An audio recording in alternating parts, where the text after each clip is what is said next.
हाय नमस्कार दोस्तों, कैसे हैं सब लोग। स्वागत है आपका अपने चैनल GJ7 ट्यूटोरियल्स पे। मैं मनीष आपका टीचर आपका दोस्त स्वागत करता हूँ आपके अपने चैनल पे। तो जैसा कि आप देख रहे हैं कक्षा 11th का हम इतिहास का लेके आए हैं। ये पहले चैप्टर की सेकंड वीडियो है दोस्तों। पहला चैप्टर मैं डिस्क्रिप्शन में लिंक डाल दूंगा, पहले पार्ट आप वहाँ से देख लीजिएगा। और चलिए हम सीधा चैप्टर पर चलते हैं। जैसे कि चैप्टर का नाम आप यहाँ देख सकते हैं, लेखन कला और शहरी जीवन। तो पहला पार्ट तो हो चुका है, अब आगे चलते हैं उससे आगे। लास्ट क्लास में हमने पढ़ा था इसका शहरीकरण का महत्व। अब हम पढ़ेंगे इसमें शहरों में माल की आवाजाही। तो मेसोपोटामिया जो के खास संसाधन चाहे कितने भी समृद्ध रहे हों, उसके यहाँ खनिज संसाधनों का अभाव था। दक्षिण के अधिकांश भागों में औजार, मोहरे, मुद्राएं और आभूषण बनाने के लिए पत्थरों की कमी थी। इसकी खजूर और पॉपुलर के पेड़ों की लकड़ी गाड़ियों के पहिए या नावों बनाने के लिए कोई खास अच्छी नहीं थी, और औजार, पात्र या गहने बनाने के लिए कोई धातु वहाँ उपलब्ध नहीं थी। इसलिए हमारे विचार से प्राचीन काल के मेसोपोटामियाई लोग संभवतः लकड़ी, तांबा, रागा, चांदी, सोना, सिप्पी और विभिन्न प्रकार के पत्थरों की तुर्की और ईरान अथवा खाड़ी पार के देशों से मंगाते थे, जिसके लिए वे अपना कपड़ा और कृषि जन उत्पाद काफ़ी मात्रा में उन्हें निर्यात करते थे। इन देशों के पास खनिज संसाधनों की कोई कमी नहीं थी, मगर वहाँ खेती करने की बहुत कम गुंजाइश थी। इन वस्तुओं का नियमित रूप से आदान प्रदान तभी संभव होता जबकि उसके लिए कोई सामाजिक संगठन हो जो विदेशी अभियानों और विनिमय को निर्देशित करने में सक्षम हो। दक्षिणी मेसोपोटामिया के लोगों ने ऐसे संगठन स्थापित करने की शुरुआत की। शिल्प, व्यापार और सेवाओं के अलावा कुशल परिवहन व्यवस्था भी शहरी विकास के लिए अत्यंत महत्वपूर्ण होती है। भारवाही पशुओं की पीठ पर रखकर या बैलगाड़ियों में डालकर शहरों में अनाज या काठ, कोयला ले जाना बहुत कठिन होता है, क्योंकि उसमें बहुत ज़्यादा समय लगता है और पशुओं के चारे आदि पर भी काफ़ी खर्च आता है। शहरी अर्थव्यवस्था इसका बोझ उठाने के लिए सक्षम नहीं होती, इसलिए परिवहन का सबसे सस्ता तरीका सर्वत्र जलमार्ग ही होता है। अनाज के बोरों में लदी हुई नावें या बजरे नदी की धारा अथवा हवा के वेग से चलते हैं और जिसमें कोई खर्चा नहीं लगता। जबकि जानवरों में माल की ढुलाई की जाए तो उन्हें चारा खिलाना पड़ता है। पुराने मेसोपोटामिया की नहरें और प्राकृतिक जलधाराएं छोटी बड़ी बस्तियों के बीच माल के परिवहन का अच्छा मार्ग थी, और आगे इसी अध्याय में मारीनगर का जो विवरण दिया गया है उसे पढ़ने में यह स्पष्ट हो जाएगा कि फरात नदी उन दिनों व्यापार के लिए विश्व मार्ग के रूप में कितनी अधिक महत्वपूर्ण थी। ठीक है, इसके बाद देखते हैं लेखन कला का विकास। सभी समाजों के पास अपनी एक भाषा होती है जिसमें उच्चरित ध्वनियाँ अपना अर्थ प्रकट करती है। इसे मौखिक या शाब्दिक भावाभिव्यक्ति कहते हैं। लिखना मौखिक भावाभिव्यक्ति से उतना अलग नहीं है जितना हम अक्सर समझ बैठते हैं। जब लेखन या लिपि के बारे में बात की जाती है तो इसका अर्थ है उच्चरित ध्वनियाँ जो दृश्य संकेतों या चिन्हों के रूप में प्रस्तुत की जाती है। मेसोपोटामिया में जो पहले पट्टिकाएँ टैबलेट पाई गई है वह लगभग 3200 ईसा पूर्व की है। इनमें चित्र जैसे चिन्ह और संख्याएं दी गई है। वहाँ बैलों, मछलियों और रोटियों आदि के लगभग 5000 सूची मिली है। ठीक है, जो वहाँ के दक्षिणी शहर उरुक के मंदिरों में आने वाली और वहाँ से बाहर जाने वाली चीज़ों को होंगी। स्पष्टतः लेखन कार्य तभी शुरू हुआ जब समाज को अपने लेन देन की स्थायी हिसाब रखने की जरूरत पड़ी, क्योंकि शहरी जीवन में लेन देन अलग अलग समय पर होते थे। उन्हें करने वाले भी कई लोग होते थे और सौदा भी कई प्रकार से के माल के बारे में होता था। कि जैसा आप देख सकते हैं यहाँ लिपि है जो बनी हुई है, यहाँ मछली के सेज लिखा हुआ है, फिर कोल लिखा हुआ है। ठीक है, तो ये कीलाकर अक्षर है। ठीक है ना। फिर यहाँ आप देख सकते हैं कि चिकनी मिट्टी की पट्टिकाएँ लगभग 3200 ईसा पूर्व से प्रत्येक पट्टिका की ऊंचाई 3.5 सेंटीमीटर या उससे कम है। इन पट्टिकाओं पर बने संकेत चित्र बैल, मछली, अनाजे और नाव है। जैसे बैल का आप चित्र यहाँ देख सकते हैं, अनाज का यहाँ देख सकते हैं, अनाज मछली का देख सकते हैं, और संख्याएं नाव से। तो इससे हमें पता लगता है कि वहाँ का सभ्यता और वहाँ के लोग कैसे काम करते थे और कैसे रहते थे और जीवन यापन करते थे। यहाँ देख सकते हैं कि मेसोपोटामिया के लोग मिट्टी की पट्टिकाओं पर लिखा करते थे। लिपक चिकनी मिट्टी को गीला करता था और फिर उससे गूंथ कर और थाप कर एक ऐसे आकार की मिट्टी के रूप में दे देता था जिससे वह आसानी से अपने एक हाथ में पकड़ सके। वह सावधानीपूर्वक उसकी सतह को चिकना बना लेता था और फिर सेकंडों की तीली या तीखी नोक से वह उसकी नाम चिकनी सतह पर कीलाकर चिन्ह, जिसको क्यूनिफॉर्म बना देते हैं। क्यूनिफॉर्म का मतलब होता है लातिनी शब्द क्यूनिफिस, जिसका शब्द है खूंटी या फार्मा, अर्थ आकार से बना हुआ। ठीक है। जब ये पट्टिकाएं धूप में सूख जाती थी तो पक्की हो जाती थी और वे मिट्टी के बर्तनों जैसे ही मजबूत हो जाती थी। जब उन पर लिखा जा हुआ कोई हिसाब, जैसे धातु के टुकड़े सौंपने का हिसाब, असंगत या गैर जरूरी हो जाता तो उस पट्टिका को फेंक दिया जाता था। ऐसी पट्टी जब एक बार सूख जाती थी तो उस पर कोई नया चिन्ह पर अक्षर नहीं लिखा जा सकता था। इस प्रकार प्रत्येक सौदे के लिए, चाहे वो कितना ही छोटा हो, एक अलग पट्टिका की जरूरत होती थी। इसीलिए मेसोपोटामिया के खुदाई स्थलों पर सैकड़ों पट्टिकाएं मिली है और इस स्रोत संपदा के कारण ही आज हम मेसोपोटामिया के बारे में इतना कुछ जानते हैं। लगभग 2600 ईसा पूर्व के आसपास वर्ण कीलाकार हो गए और भाषा सुमेरियन थी। अब लेखन का इस्तेमाल हिसाब किताब रखने के लिए ही नहीं बल्कि शब्दकोश बनाने, भूमि के हस्तांतरण को कानूनी मान्यता प्रदान करने, राजाओं के कार्यों का वर्णन करने और कानून में उन परिवर्तनों को उद्घोषित करने के लिए किया जाने लगा जो देश की आम जनता के लिए बनाए जाते थे। मेसोपोटामिया की सबसे पुरानी ज्ञात भाषा सुमेरियन का स्थान 2400 ईसा पूर्व के बाद धीरे धीरे अकदी भाषा ने ले ली, या अकदी भाषा में कीलाकर लेशन का रिवाज ईस्वी सन की पहली शताब्दी तक अर्थात 2000 से अधिक वर्षों तक चलता रहा। फिर है लेखन प्रणाली। जिस ध्वनि के लिए कीलाक्षर या कीलाकार चिन्ह के प्रयोग किया जाता था वह अकेला व्यंजन या स्वर नहीं होता था, जैसे अंग्रेजी वर्णमाला में एम या ए, लेकिन कि अक्षर सिलेबस होते थे, जैसे कि अंग्रेजी में पुट या ला या इन। तो दोस्तों, जैसे कि आपने देखा कि ऊपर जो मिट्टी भाषा में लिखा हुआ था कि आप लोग भी जानते हैं कि मिट्टी में अगर कोई शब्द लिख के सुखा दिया जाए तो वो गीली मिट्टी में तो वो सूख के उभर जाती है। और आपने ये भी देखा कि यहाँ पे आपके क्यूनिफॉर्म का यूज़ किया गया था, क्यूनिफॉर्म का जो एक खूंटी की तरह होती थी जिसपे मिट्टी की तरह लिखते थे। तो सबसे बड़ी बात यह थी कि मेसोपोटामिया में लोग पढ़ने लिखने लग गए थे और छोटा छोटा हिसाब वो अपने पत्थरों पे लिख के रखते थे। जब वो काम पूरा होता था तो उसको तोड़ देते थे, और क्योंकि उनको ये पता था कि इस पर दोबारा नहीं लिखा जा सकता है। ठीक है। और फिर आपने यहाँ पे पढ़ा कि उनका भी एक क्या था, वर्णमाला थी। ठीक है। और इस प्रकार मेसोपोटामिया ने लिपिक को सैकड़ों चिन्ह सीखने पड़ते थे और उसे गीली पट्टी पर उसके सूखने से पहले ही लिखना होता था। तो पहले तो सैकड़ों वर्ड सीखने पड़ते थे और फिर गीली मिट्टी पे लिखना पड़ता था, जैसे हमारे इंग्लिश में और हिंदी में अपनी वर्णमाला है, हर भाषा में अपनी वर्णमाला है। यहाँ एक और चीज़ देखेंगे हम कि बुक के इस हिस्से में दे रखा है कि एक चिकनी मिट्टी को पट्टिका जो दोनों और कीलाक्षरों में लिखी दी गई, यह एक गणितीय अभ्यास है। पट्टिका के अग्रभाग में सबसे ऊपर एक त्रिभुज और उसके आर पार कुछ रेखाएं अंकित है। आप देखेंगे कि अक्षर मिट्टी में दबाकर अंकित किए गए, जैसा कि आप फिगर में देख सकते हैं। इसका ये मतलब है कि उनको पढ़ाई के साथ साथ उस टाइम गणित की भी अच्छी खासी नॉलेज थी, सीखने पड़ते थे। और जिससे गीली मिट्टी पर सूखने से पहले ही लिखना होता था, जो हम पढ़ चुके हैं। आगे पढ़ते हैं। लेखन कार्य के लिए बड़ी कुशलता की आवश्यकता होती थी, इसलिए लिखने का काम अत्यंत महत्वपूर्ण माना जाता है। इस प्रकार किसी भाषा विशेष की ध्वनियों को एक दृश्य के रूप में प्रस्तुत करना एक महान बौद्धिक उपलब्धि माना जाता था। अब बात आती है साक्षरता की। मेसोपोटामिया के बहुत कम लोग पढ़े लिखे सकते थे।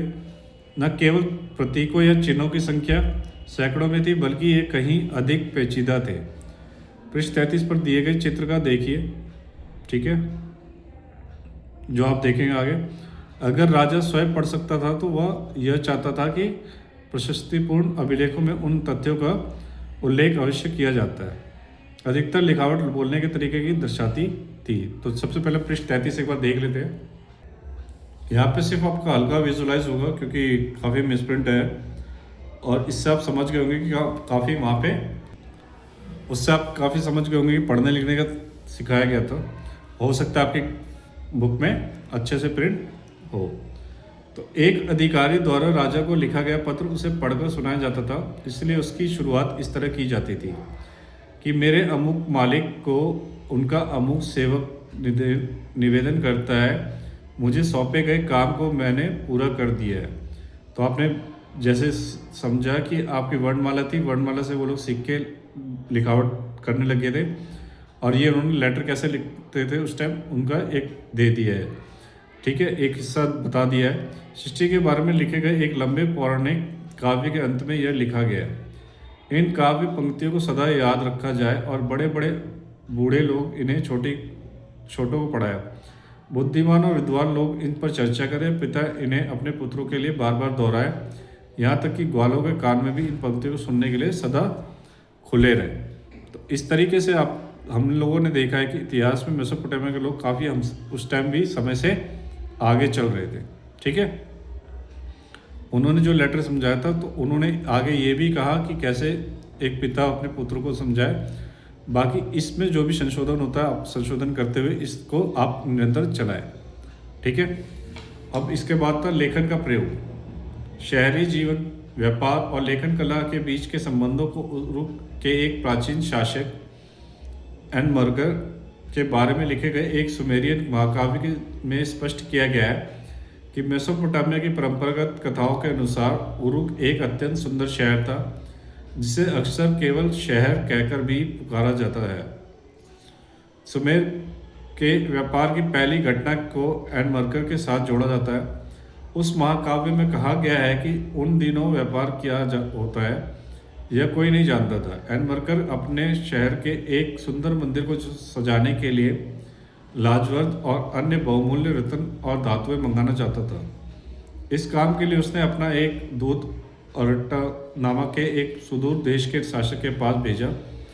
दूत ने राजा के आदेश का पालन किया। रात में वह चांद तारों की रोशनी और उनमें सूचित दिशा के अनुसार और दिन में सूरज के बताए मार्ग पर आगे बढ़ता गया। वह रास्ते से आने वाले ऊंचे ऊंचे पहाड़ों को लांघने के लिए ऊपर चढ़ता और उतरता रहा।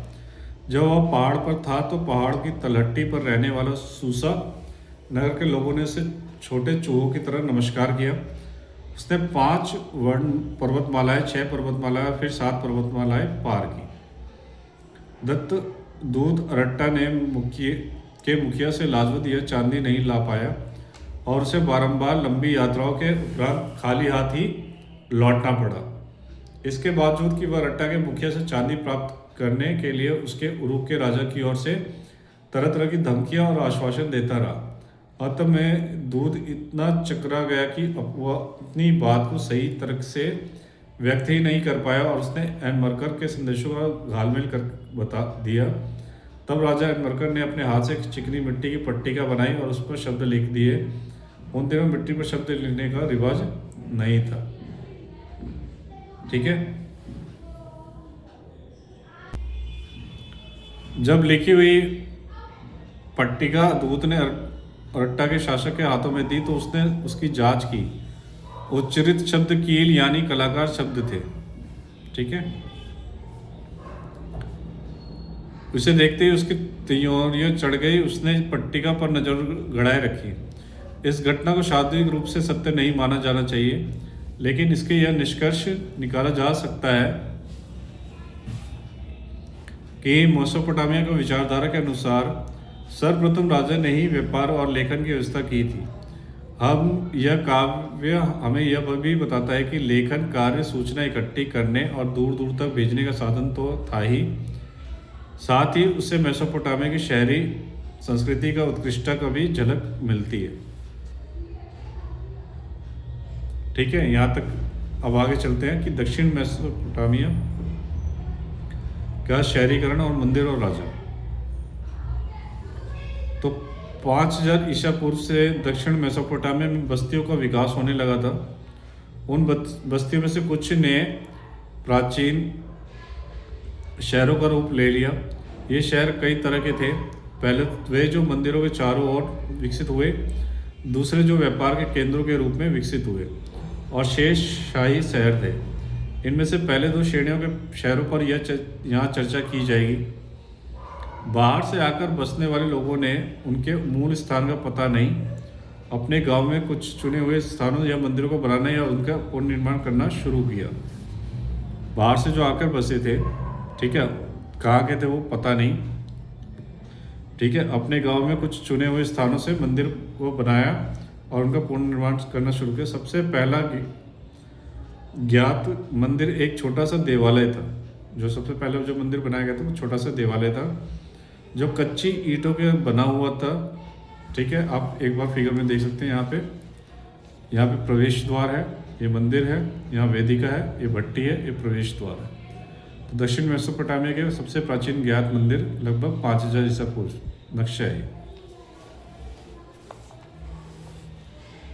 ठीक है,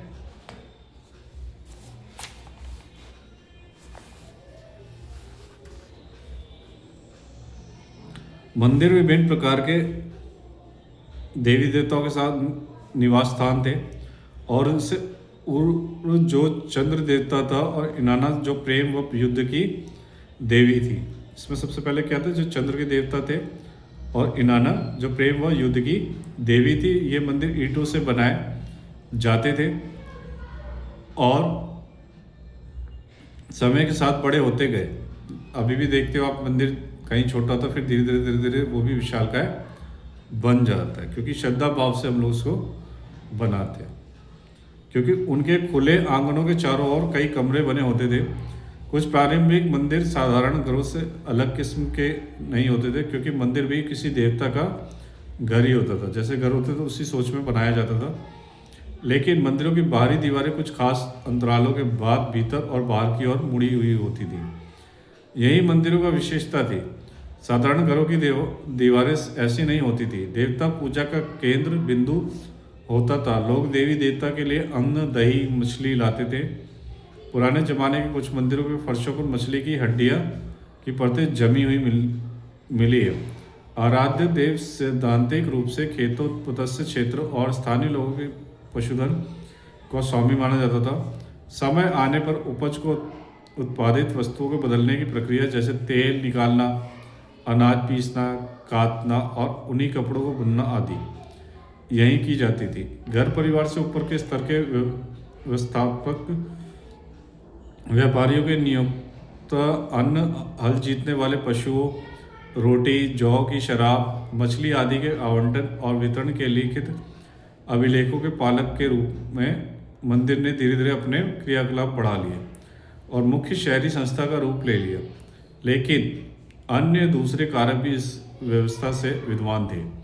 जमीन में प्राकृतिक उपजाऊपन होने के बावजूद कृषि कई बार संकटों से गिर जाती थी। फरात नदी की प्राकृतिक धाराओं में से किसी वर्ष तो बहुत ज़्यादा पानी बह जाता था और फसलों को डुबा देता, और कभी कभी ये धाराएं अपना रास्ता बदल लेती थी, जिससे खेत सूखे रह जाते थे।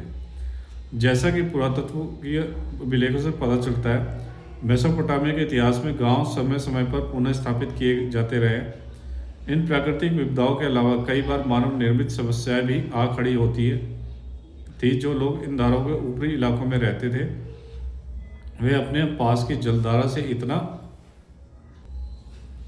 ज़्यादा पानी अपने खेतों में ले लेते थे कि धारा के नीचे की ओर बसे हुए गाँव को पानी ही नहीं मिलता था। मतलब ये था कि जो ऊपर के, जो आप देख रहे हो, एक ऊपर और एक नीचे बना था। जो ऊपर के घर थे उसमें इतना पानी आता था, उसके नीचे बनता ही नहीं था। लगभग ये 3000 ईसा पूर्व में निर्मित एक मंदिर है, जिसका खुला हुआ आंगन बाहरी भीतरी मुख चित्र में दिखाया गया। ठीक है, ये आंगन है, बाहरी भीतरी मुख जो है ये बाहर का और ये अंदर का अब दिखाया गया है कि कैसे मंदिर का ये ढांचा है। ये लोग अपने हिस्से की सरनी में से गाद मिट्टी नहीं निकालते थे। अब पता है कि आपको गाद मिट्टी नहीं निकालेंगे तो फिर पानी, जिससे बहाव क्या होता था, रुक जाता था। पानी फिर क्रॉस उसको नहीं कर पाता। जहाँ गंदगी जमा होने लगती है, और नीचे वालों को पानी नहीं मिलता था। इसलिए मेसोपोटामिया में तत्कालीन देहातों में जमीन और पानी के लिए बार बार झगड़े हुआ करते थे। जब किसी क्षेत्र में लंबे समय तक लड़ाई चलती थी तो मुखिया लड़ाई जीतते थे। वे अपने साथियों और अनुयायियों को लूटकर का माल बांटकर खुश कर देते थे तथा हारे हुए समूह में से लोगों को बंदी बनाकर अपने साथ ले जाते थे, जिन्हें वे अपने चौकीदार या नौकर बना लेते थे। इस प्रकार वे अपना प्रभाव और अनुयायियों की संख्या बढ़ा लेते थे, किंतु युद्ध में विजयी होने वाले ये नेता लोग स्थायी रूप से समुदाय के मुखिया नहीं बने रहते थे। आज है तो कल चले जाते थे, लेकिन बाद में एक ऐसा समय आया जब इन नेताओं के समुदाय के कल्याण पर अधिक ध्यान देना शुरू कर दिया और इसके फलस्वरूप नई नई संस्थाएं और परिपाटियां स्थापित हो गई। इस समय के विजेता मुखियाओं ने कीमती भेंटों की देवताओं पर अर्पित करना शुरू कर दिया, जिससे कि समुदाय के मंदिरों की सुंदरता बढ़ गई। उन्होंने लोगों को उत्कृष्ट पत्थरों और धातुओं को लाने के लिए भेजा, जो देवता और समुदाय के लोग को लाभ पहुंचा सके तथा मंदिर की धन संपदा के वितरण को और मंदिरों में आने जाने वाले वस्तुओं का हिसाब किताब रखकर प्रभावी तरीके से संचालन कर सके। जैसा कि एन मर्कर से जुड़ी कविताएं व्यक्त करती हैं कि इस व्यवस्था ने राजा को ऊंचा स्थान दिलाया और समुदाय पर उसका पूर्ण नियंत्रण स्थापित किया। हम पारस्परिक हितों को सुदृढ़ करने वाले विकास के एक ऐसे दौर की कल्पना कर सकते हैं जिसमें मुखिया लोगों ने ग्रामीण को अपने पास बसने के लिए प्रोत्साहित किया, जिससे कि वे आवश्यकता पड़ने पर तुरंत अपनी सेना इकट्ठी कर सके। इसके अलावा लोग एक दूसरे के आसपास रहने में से स्वयं को अधिक सुरक्षित महसूस कर सकें। उरुक, जो उन दिनों सबसे पुराने मंदिर नगरों में से एक था, से हमें सशस्त्र वीरों और से हताहत हुए शत्रुओं के चित्र मिलते हैं और सावधानी पूर्वक किए गए पुरातत्वीय सर्वेक्षणों से पता चलता है कि 3000 से ईसा पूर्व के आसपास जब उरुक नगर को 250 हेक्टेयर भूमि में विस्तार हुआ तो उसके कारण दर्जनों छोटे छोटे गांव उजड़ गए और बड़ी संख्या में एक आबादी का विस्थापन हुआ। मतलब छोटे छोटे गांव उजाड़ के सीधा एक बड़ा आबादी वाला जगह बनाई गई, उसका यह विस्तार विशेषाब्दित के बाद फले फूले मोहनजोदड़ो नगर से 2 गुना था। यह भी उल्लेखनीय तथ्य है कि उरुक नगर की रक्षा के लिए उसके चारों ओर काफी पहले ही एक सुदृढ़ प्राचीर बना दी गई थी।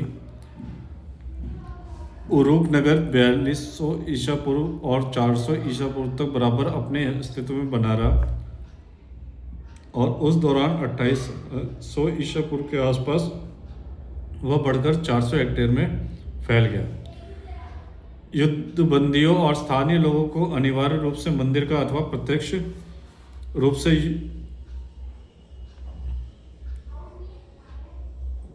से शासक का काम करना पड़ता था। कृषिकर भले ही ना देना पड़े पर काम करना अनिवार्य था। जिन्हें काम पर लगाया जाता था उन्हें काम के बदले अनाज दिया जाता था। सैकड़ों ऐसी राशन सूचियां मिलती है जिनमें काम करने वाले लोगों के नामों के आगे उन्हें दिए जाने वाले अनाज, कपड़े और तेल आदि की मात्रा लिखी गई है। एक अनुमान के अनुसार इन मंदिरों में से एक मंदिर को बनाने के लिए 1500 आदमियों ने 5 साल तक प्रतिदिन 10 घंटे काम किया था। शासक के हुक्म से आम लोगों पत्थर खोदने, धातु खनिज लाने, मिट्टी से ईंटें तैयार करने और मंदिर में लगाने और सुदूर देशों में जाकर मंदिरों के लिए उपयुक्त सामान लाने के कामों में जुटे रहते थे। इसकी वजह से 3000 ईसा पूर्व के आसपास उरुक में खूब तकनीकी प्रगति भी हुई। अनेक प्रकार के शिल्पों के लिए कांसे के औजारों का प्रयोग किया होता था। वास्तुविदों ने ईंटों के स्तंभों को बनाना सीख लिया था और क्योंकि उन दिनों बड़े बड़े कमरों की छतों के बोझ को संभालने के लिए क्षैतिर बनाने हेतु उपयुक्त लकड़ी नहीं मिलती थी। सैकड़ों लोगों को चिकनी मिट्टी के शंकु, कोन बनाने और पकाने के काम में लगाया जाता था। इन शंकु को भिन्न भिन्न रंगों में रेंगकर मंदिरों के दीवारों में लगाया जाता था, जिससे वे दीवारें विभिन्न रंगों से सुशोभित हो जाती थी। मूर्तिकाल के क्षेत्र में उच्च कोटि की सफलता प्राप्त की गई। इस काल के सुंदर नमूने आसानी से उपलब्ध होने वाले चिकनी मिट्टी के अपेक्षा अधिकतर आयातित पत्थरों से तैयार किए जाते थे। तभी प्रौद्योगिकी के क्षेत्र में भी एक युगांतकारी परिवर्तन आया जो शहरी अर्थव्यवस्था के लिए अत्यंत उपयुक्त साबित हुआ, और वह था कुम्हार के चाक का निर्माण। आगे चलकर इस चाक से कुम्हार की कार्यशाला में एक साथ बड़े पैमाने पर दर्जनों एक जैसे बर्तन आसानी से बनाए जाने लगे। ठीक है, तो सबसे पहले हम ये देख लेते हैं इस पृष्ठ पे बना हुआ कि ऊपर एक काले पत्थर का उत्कृष्ट शिलापट स्टेल है पर दाढ़ी वाले, ठीक है, दाढ़ी वाले व्यक्ति का दोहरा चित्र दिखाया गया है। उसके बालों और सिर पर बंधी हुई पट्टी, जैसा कि आप देख सकते हैं, कमर पट्टी और लंबे अंगरखे के नीचे हिस्से में स्कर्ट को देखिए। ठीक है, नीचे के दृश्य में उसे एक शेर पर अपने बड़े धनुष बाण के आक्रमण करते हुए दिखाया गया है। ठीक है, ये धनुष बाण है और ये आक्रमण कर रहा है। ऊपर के दृश्य में यह वीर उस शेर को आखिर अपने भाले से मार गिराता है, यहाँ आप देख सकते हैं। ठीक है, स्टेल पत्थर के ऐसे शिलापट होते हैं जिन पर अभिलेख उत्कीर्ण किए जाते हैं। और नीचे के आप से देख सकते हैं कि एक बेलनाकार मुद्रा की छाप लगभग 3200 ईसा पूर्व। इस छाप में अंकित दाढ़ी वाला सशस्त्र खड़े व्यक्ति और ऊपर काले पत्थर पर अंकित वीर की उत्कीर्णत शिलापट या स्टेल, दोनों में पोशाक और कोश शैली एक जैसी है। चित्र में 3 युद्धबंदी दिखाए गए हैं जिनके हाथ बंधे हुए हैं, और चौथा व्यक्ति विजयी योद्धा के हाथ फैलाकर दया की भीख मांग रहा है, जैसा कि आप देख सकते हैं। ठीक है, भीख मांग रहा है। अब यहाँ आप देख सकते हैं कि एक शहरी मोहर, एक शहरी कृति। तो भारत में प्राचीन काल के में पत्थर के मोहरें होती थी जिन पर चिन्ह अंकित किए गए होते थे, लेकिन मेसोपोटामिया में पहली सहस्त्राब्दी ईसा पूर्व के अंत तक पत्थर के बेलनकार मोहरें जो बीच में आर पार छिदा होती थी, एक तिली लगाकर गीली मिट्टी के ऊपर घुमाई जाती थी, और इस प्रकार उनसे लगातार चित्र बनता जाता था। वे अत्यंत कुशल कारीगरों द्वारा उकेरी जाती थी, और कभी कभी उनमें से ऐसे चित्र लेख होते थे जैसे मालिक का नाम, उसके इष्टदेव का नाम और उसके अपनी पदीय स्थिति आदि। किसी कपड़े को गठरी या बर्तन के मुंह पर चिकनी मिट्टी से लीप पोतकर उस पर मोहर घुमाई जाती थी, जिससे उसमें अंकित लिखावट मिट्टी की सतहों पर छप जाती थी। इससे उस गठरी या बर्तन में रखी वस्तुओं को मोहर लगाकर सुरक्षित किया जा सकता था। जब इस मोहर को मिट्टी की बनी पट्टिकाओं पर लिखे पत्र पर घुमाया जाता था तो वह मोहर उस पत्र के प्रामाणिकता के प्रतीक बन जाती थी। इस प्रकार मुद्रा सार्वजनिक जीवन में नगरवासियों और भूमिका को दर्शाती थी। ठीक है, यहाँ पे 5 पुरानी बेलनाकार मोहर और उनके छापे, प्रत्येक की छाप का विवरण दे क्या उन किलाकार लिपि अंकित है, तो आप यहाँ पे देख सकते हैं। तो दोस्तों की के वीडियो में यहाँ तक रखते हैं, फिर इससे आगे हम नेक्स्ट पार्ट में पढ़ेंगे। तो आप लोगों को बोरियत ना हो इसलिए मैंने ये वीडियो अलग अलग पार्ट्स में लेके आया हूँ। आप लोग मुझे कमेंट के माध्यम से बताइएगा वीडियो कैसी लगी आप लोगों को, और वीडियो पे जो लोग शुरू से देख रहे हैं एंड तक बने रहने के लिए धन्यवाद। वीडियो पसंद आई हो तो ज़रूर लाइक और कमेंट कर दीजिएगा, और जो पहली बार आए हैं वो सब्सक्राइब कर दीजिएगा और शेयर जरूर करिएगा ताकि आपके साथ दूसरे बच्चों तक ये पहुंच सके। तो आप लोगों का अभी एग्ज़ाम टाइम भी आ रहा है और आप लोग जैसे है तैयारी भी कर सकते हैं। मेरी ऑनलाइन ऑफलाइन दोनों क्लास चलती है, तो आप लोग कमेंट के माध्यम से मुझसे पूछ सकते हैं, और इंस्टाग्राम पे, फेसबुक पे, व्हाट्सएप, टेलीग्राम पे भी जुड़ सकते हैं ताकि आप लोगों को PDF मिल जाए। तो वीडियो कैसे लगी आप लोग ज़रूर बताइएगा, और पहला पार्ट मैं आपको डिस्क्रिप्शन में डाल दूँगा, देख लीजिएगा, और बहुत जल्दी इसका तीसरा पार्ट में देखते हैं। तो मिलते हैं नेक्स्ट क्लास में, तब तक के लिए थैंक यू।